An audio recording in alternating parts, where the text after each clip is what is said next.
Hi, it's Angelo, your walks guide, and today we're going to go and discover the Ponte Vecchio. No visit in Florence can be complete without a walk on this bridge, so come with me now to find out what makes it so fascinating and unique. Come on.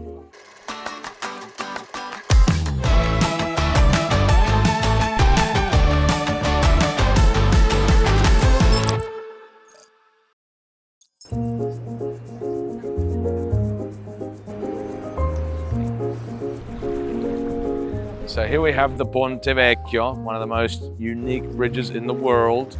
Why do we call it that, Ponte Vecchio? Well, Ponte Vecchio means old bridge. And the thing is, once upon a time, it was just the bridge, because it was the first bridge to be built in Florence.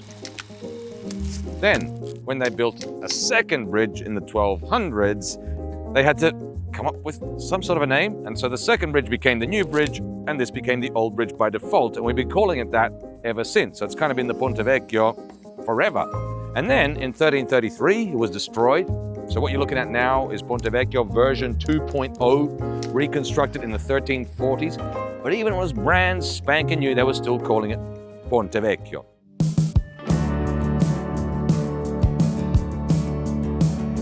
One of the things that makes the Ponte Vecchio unique is the fact that it has all these shops on it.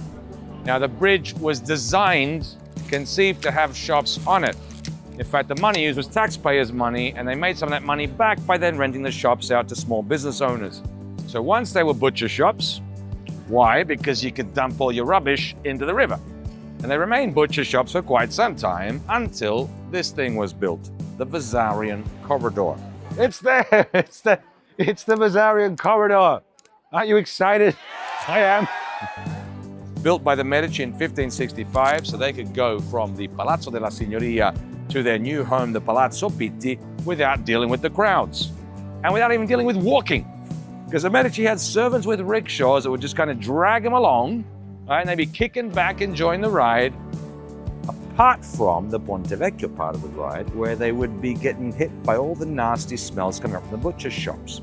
So, in the early 1590s, they passed a law banning the sale of meat from the bridge and only allowing the sale of jewellery. And so still to this day, do you wonder why there's jewelry shops in the Ponte Vecchio? Now you know. Then again, when you wonder why most things are the way they are in Florence, it's always the same answer, because of the Medici. And for more on them, check out our Medici video.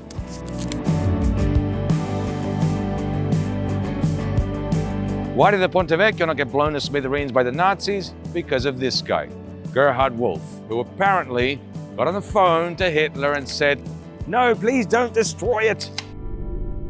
And that's why we can still walk up and down this bridge.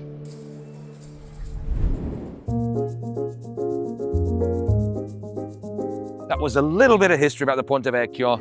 For more hot, juicy info about the bridge and the Vasari Corridor, be sure to hit the QR code and check out our tours.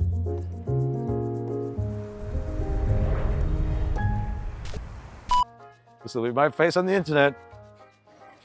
Maybe. Forever and ever.